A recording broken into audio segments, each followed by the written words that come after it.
Hello, this is Susan Garrett. And Sarah Fernandez-Lopez. You're listening to Bad Dog Agility, where the naughty dogs play.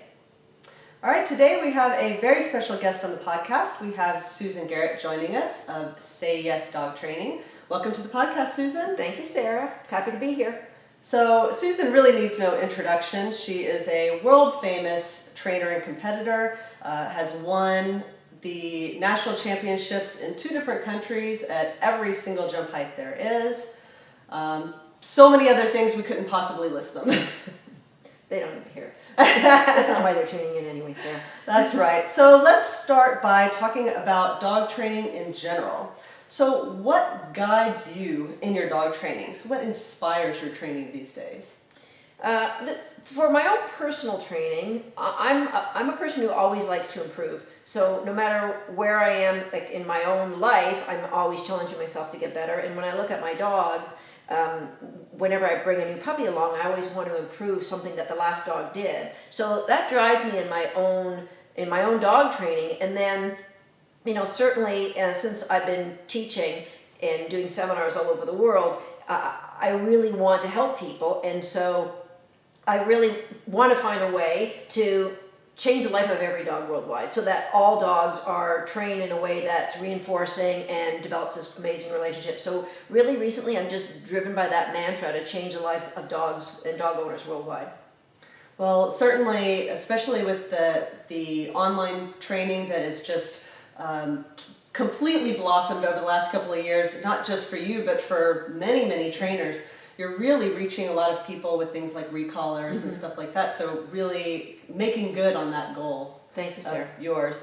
So positive training in dog training certainly continues to grow in popularity. People are becoming more and more aware of positive methods.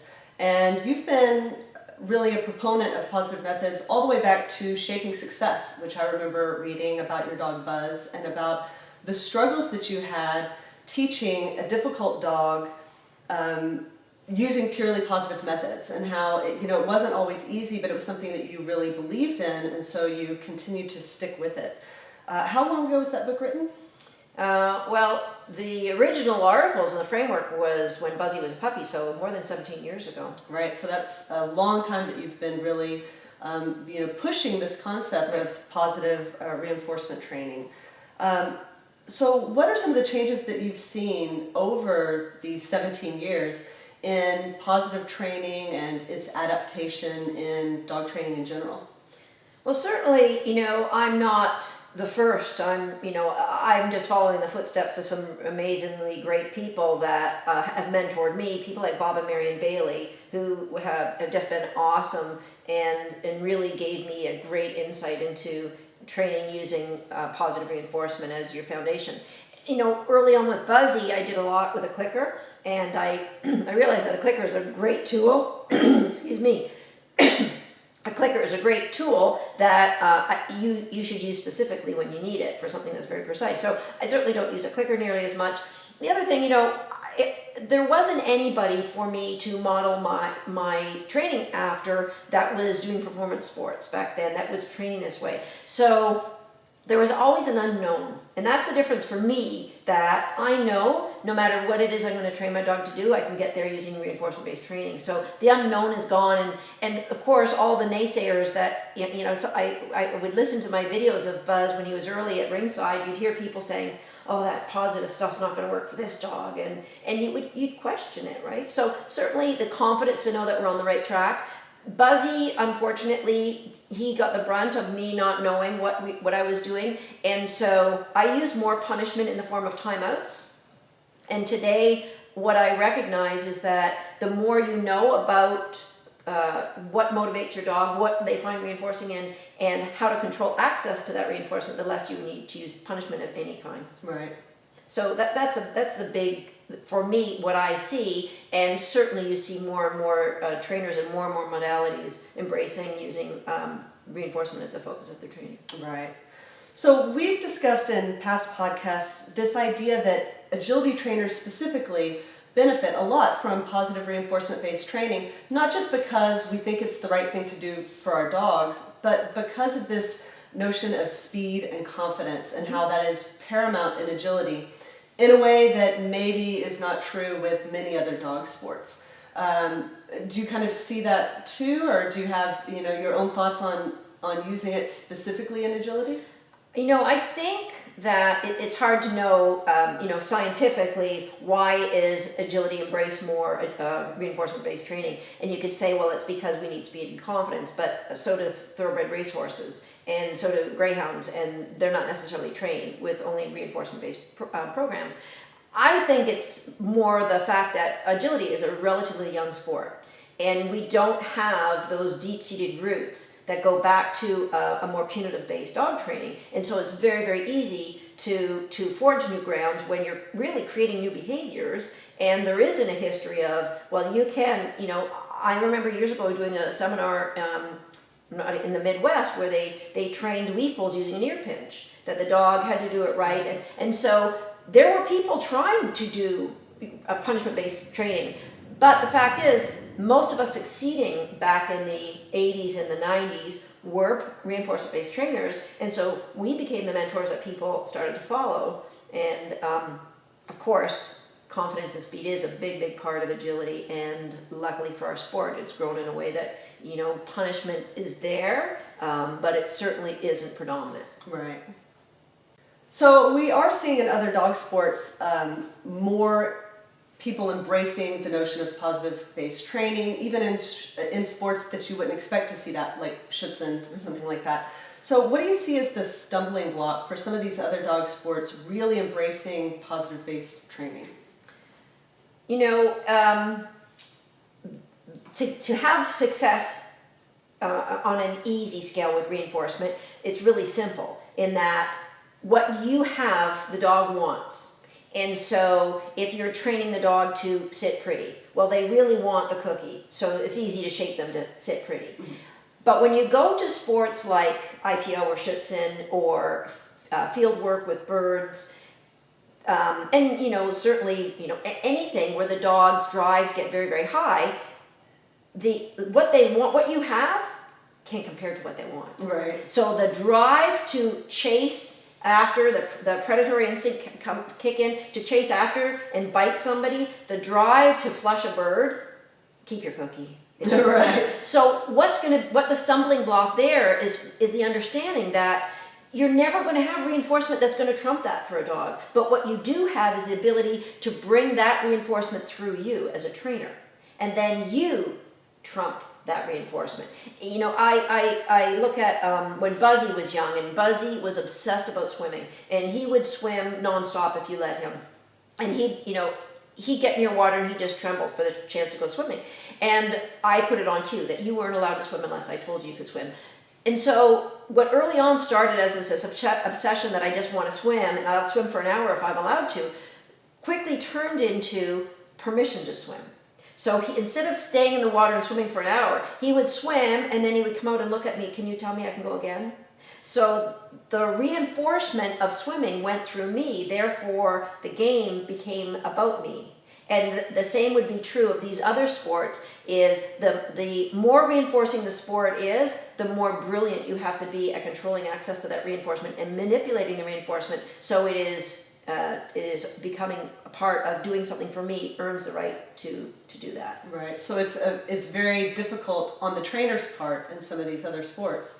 And many people have said it before, agility is not really natural for dogs. Right. I mean, jumping is to some degree, but this idea of doing a course in a numbered order or weave pulls or something like that, it's just not, it's something that's fully taught. Whereas, like you mentioned, Schutzen and field, for example, you have a sport that's based around a natural instinct of the dog that you've got to then shape and control. Right. What's already there.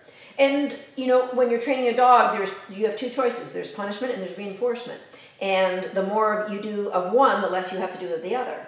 But if you have taken reinforcement as far as you can go in your sport, and the dog's drive to you've not harnessed that drive and brought it through you, then there's nothing left for you but punishment. And that's why there is so much punishment in the other sports right now, is because that understanding of how to harness that reinforcement and bring it through you and your program and what you want. And once that kicks in, I'm hoping that we'll see that. And for me right now, the tough thing is for people to stay non-judgmental when they're looking at those other Right. sports, because it's emotional for those of us who love our dogs. Well, how could you do that to a dog? Well, just to encourage and support them, well, they learn this process. So it's an older sport with tradition, anchored deeply in tradition, but they're going to have to discover these new ways, harnessing reinforcement, and it's definitely possible. Right. And like you mentioned, with agility being a young sport, and there were so many people at the top having success using reinforcement.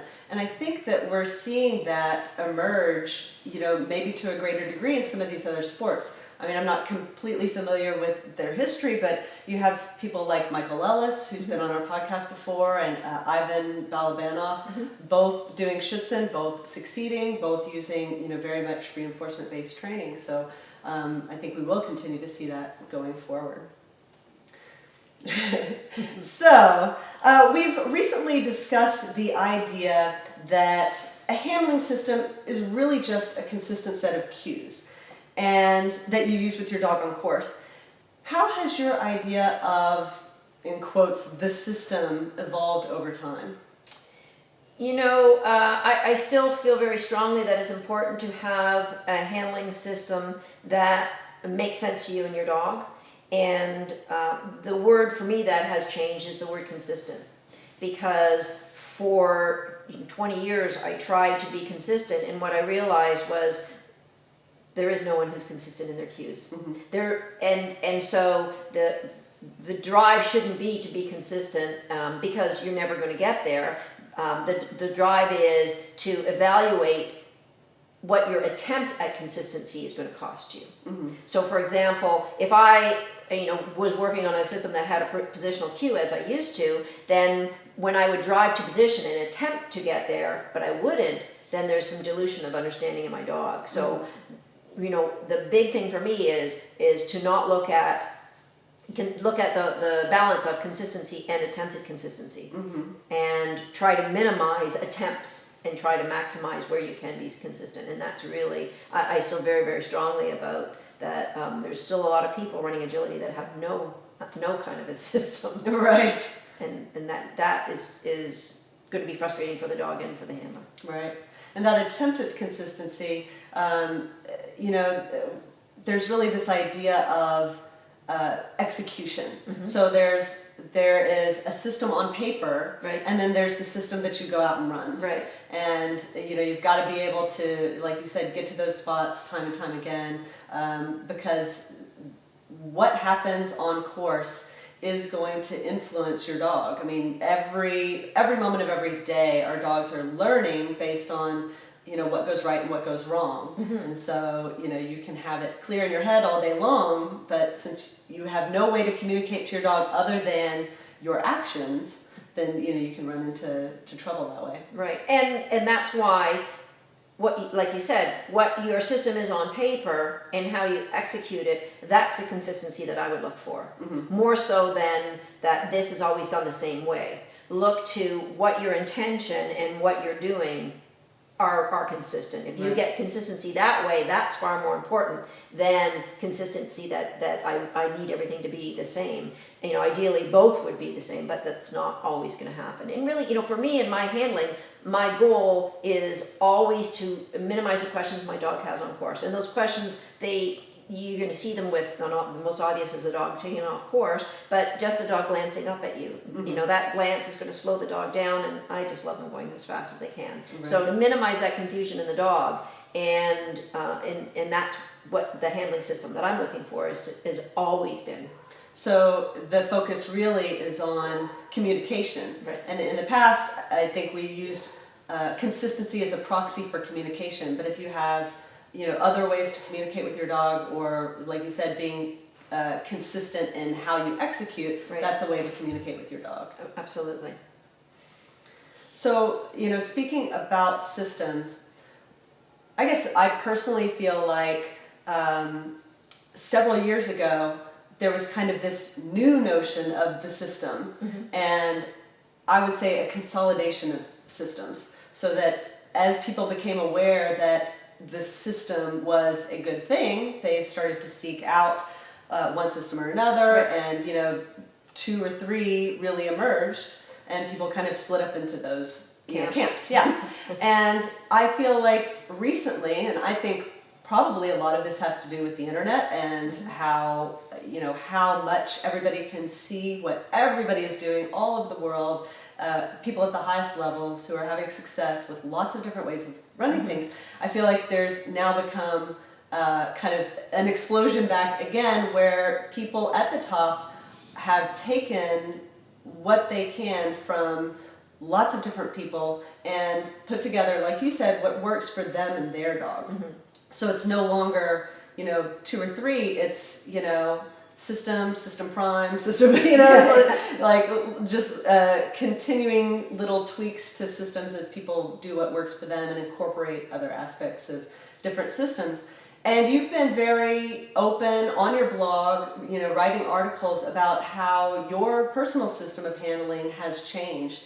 And what's really been kind of the driver behind that? You mentioned a little bit, it was the realization that maybe your execution wasn't always matching up with what you were intending.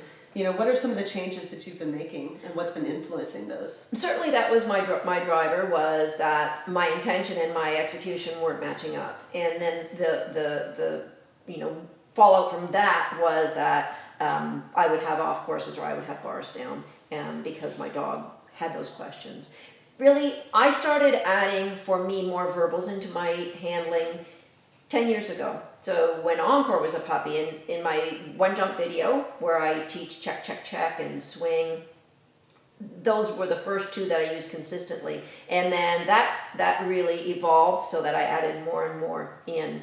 And really, I wanted a way to be able to communicate to my dog what's going to happen next, while keeping my body in a consistent plane for them to understand what I want for them. And so that's just the evolution. What I'm doing today compared to what I was doing a year and a half ago might look dramatically different to somebody who is on the outside, but when you get inside, it actually hasn't changed that too terribly much. Now, people would disagree. The big difference is what you're going to see is I'm in motion. And a good friend of mine, he said to me, a friend, Adrian Rikers, who runs on our Canadian team, he said, a cement truck, once it gets stopped, it takes a lot of energy to get going again. I don't think he was trying to... I was going to say, was he calling you a cement truck? No, That's not very nice. He could have been. Right. But the point was very valid, that if you're running as an agility handler and you can run like the wind and you can outrun your dog, you can stop and start as many times as you want. But if that's not your forte, you got to get in motion and stay in motion. And so that's really been the driver for me, is how can I keep things consistent between what my intention is for my dog and how I'm executing, and stay in motion. Because if I can stay in motion, I had this big epiphany this year. I've said for as long as I've been in agility, Sarah, I've said, I'm a slow runner. And I realized I'm not a slow runner, I'm a slow starter. Right. Because once I get going, I'm not too bad. Right. And by staying in motion, I'm able to stay ahead of my dogs now. And when dogs that are trained the ways our dogs are, right, starting with the recallers course, it's all about chase, chase, chase. And if I can stay ahead, that chase, chase, chase translates into feature. As 6 years old is a second and a half faster to this year than she was a year ago, because I'm ahead almost 90% of the time around a course. Get in motion, stay in motion, use my verbals to cue things so that she knows what's coming up. And that's basically the overall change that's happened. Okay. So you mentioned feature, so you are incorporating everything that you're doing back into your currently competing dogs, rather than just doing all of this point forward with swagger. Yeah, no, and that's the really cool thing. Again, it looks dramatically different, but the foundation is very, very much the same, and there really hasn't been much that's changed in And so I could take feature and change her overnight. We went, it was 2012 when I was at the IFCS championships when I made my decision. I was making a bunch of changes that would make the appearance that is very different. And blind crosses was the first one that, looks very, very different. And with feature, I always give my dogs 8 weeks off. So we went from October for FCI championships. 8 weeks off took us to around Christmas time. And I started trialing her again in, I think, January, February. At the World Championships in May, she had the fastest time in almost every class except one at the WAO Championships, and she won a number of those classes, maybe 2 classes. So the majority of the classes she ran, she had the fastest time. And that was from a dog who was running what appeared to be a completely different system. Right. So it really is more of an evolution than a breakaway and starting something new. Right. So it's just a next evolutionary step. And, kind of going back to the very first thing that we were talking about with systems, it's all about communication. And if your communication is clear, it really doesn't matter how that communication happened, which system it was or whatever. If the dog understands it, that's all that really matters. Exactly. And I think if it's clear, I've seen so many people embrace what we're doing. Linda Orton Hill is a great example. She can stay ahead of her dog that she's never been able to stay ahead of her dog, and it's translated last month at USDA Nationals, coming second in the Grand Prix and third in the steeplechase. So to me, that just speaks volumes that it is a system that, and I hate to use the word system because it implies a box. Right. And it's an ever evolving communication program, really, more than a system that stays in a box. And you can take somebody like Linda who can have success because she can get emotion to stay emotion. It works with all the dogs. I've just not seen any dog that hasn't benefited by it. Dogs who lack motivation by getting emotion and staying emotion, those dogs suddenly are having more drive around a course. Dogs that, like Swagger, who would knock bars is not going to knock bars as much because the information is so clear to him. I think Encore would have really benefited by being in running in this current program. You definitely have a reputation for finding new ways to solve problems. Something like the 2x2 is, a very novel way of training weave poles. How do you approach problems in dog training? That's a good question. I probably look at problems a little bit differently because, I get excited about the possibilities. So a problem gives you an avenue to growth. And so, you never say, I want more problems, but overcoming a problem opens a new door to amazing possibilities that you didn't see before. And honestly, with my own dogs, the number of problems I see in my dog training is very, very small compared to maybe 10 or 20 years ago. And the problems, what I'm seeing now, are ways to help my students' dogs. And when we can unravel a challenge in one of their dogs, then that gives me insight into helping, hundreds of thousands of dogs all over the world. So, when I see something, it doesn't, you might think in the moment, that depresses you, but it really doesn't. And that's why you look at Buzzy, who is a very, very high drive border collie, and my very next dog, Decaf, was a dog who had some fear issues, dramatically different dogs, dramatically different challenges. And again, I don't look at them as problems, but as, ways of increasing the dog's confidence and increasing the understanding. And when I look back on what I did with those 2 dogs, I would, it was exhausting to even consider it. But in the midst of training those dogs, I never once regretted any part of it. I never once said, why do I have to have this dog?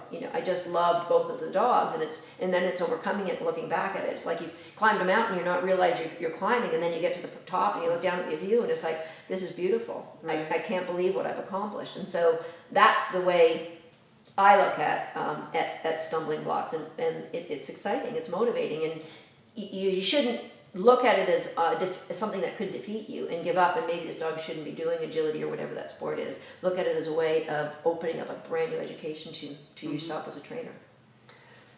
So we mentioned 2x2s. There's been lots of different people at the top doing running contacts. It's becoming more and more prevalent at Worlds, at Nationals, and then even on your kind of hobby competitor, starting to do running contacts. What do you think is the next thing? Wow. My crystal ball's a little dusty right now, Sarah. You know what I think where there is a huge opportunity for advancement is in jump training. Okay. Yeah. That currently there's still a lot of, if there's the punishment that's used in agility is still used in jumping, and I really believe that punishment is used. There's that old expression. Punishment's used when knowledge ends. Punishment begins where knowledge ends, and so when we're using punishment in training, and those people that there's something you're taking away every time. You might take away the fact that the dog knocks bars, but you're also taking away some of that drive and speed. Mm-hmm. And so that would be a huge epiphany is the advent of getting a dog who jumps with amazing speed and drive all the way around the course. And keeping the bars up, because again, the reinforcement and the punishment. If you ignore the bars and you just let them run through, and you don't think they'll figure it out, then you might have a dog that blithers and goes crazy, but they don't have any control to be able to do their job well and keep the bars up. And the other side of it is if you use punishment and are consistently down on the dog that it's your fault, then the dog is going to slow down in order to achieve what you want. And the thing is, from where I sit, is if you use punishment in something like jump training, you're blaming the dog, and then there is no growth for you. Because it's nothing you could do, it's the dog's fault. Where I look at it that, there's still more for us to know and learn about getting a dog to jump an extension and cue collection and be able to turn into collection, but keep that at the speeds that you can chase a squirrel. Right. So really that's, we've got running contacts, we've got blistering weed pulls, and it's like fly ball. There's only so many behaviors that the dog needs to do, and how we get that faster. We get that faster, and I think the thing that's left for us in agility is getting those dogs to read distances, jump well, turn tightly when cued, and keep bars up. Right, and the number of jumps compared to the number of dog walks. And most people love training the sexy stuff with the dog walks. And I think that when you look at agility competitors as an entire group, not just competitors at the top, I would say that most people address jumping when it becomes a problem, rather than making it part of their foundation for their dog. Exactly. So I think there is a lot of growth to be had there for all competitors. Absolutely. So you've been recognized as a leader in so many areas of dog training, from the 2x2 to recallers, running contacts. What are your current projects, and what do you have planned for 2014? Well, obviously a lot of our work is online now. I still like to teach in person, which is why I'm down here in Texas, because I love working with students. But we have our next course will be our online handling class, where I'm going to go through how and why and what we're doing in our handling. I have a new book coming out this year. Okay. Yeah, I guess I can reveal it right here. Yeah, do on it. The podcast. Yeah. It's called The Amazing Stays. Okay. And it started off just as a little brochure for students, and it turned into, 150-page book. There's a lot to be said about getting a dog to want to stay in position, and there's a lot of dogs that don't hold stays. So it evolved into this huge project. So that should be coming out shortly, and working hard at another big online project, which I'm hoping to launch in the fall. And of course, we'll have recallers again this year. So the year is busy online, and I'm loving it. And but I still, I always have a ton of projects on the go. Right. And this is your first time to do handling online, right? All of your other projects? Absolutely, Sarah. This is my first time. I've been asked. I did a survey, I think 2 or 3 years ago. I asked for a survey from my online community, and by far the number one thing they wanted for me to put out was handling. Right. And I think following that, I put out a course on contacts. So I'm listening. Finally, I'm listening. So and now, because I'm super excited about how much fun all of my students are having with this handling, and how much success it's bringing them as well. So that's why I'm like, we got to do this handling class now. Right. Well, thank you so much for joining us, Susan. And of course, people can find you on your website at susangarrettdogagility.com. And we will have a link to that on our podcast page as well, so people can easily find that.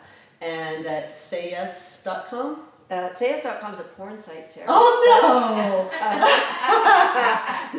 Sayyes.ca will get you to our training site, and clickerdogs.com.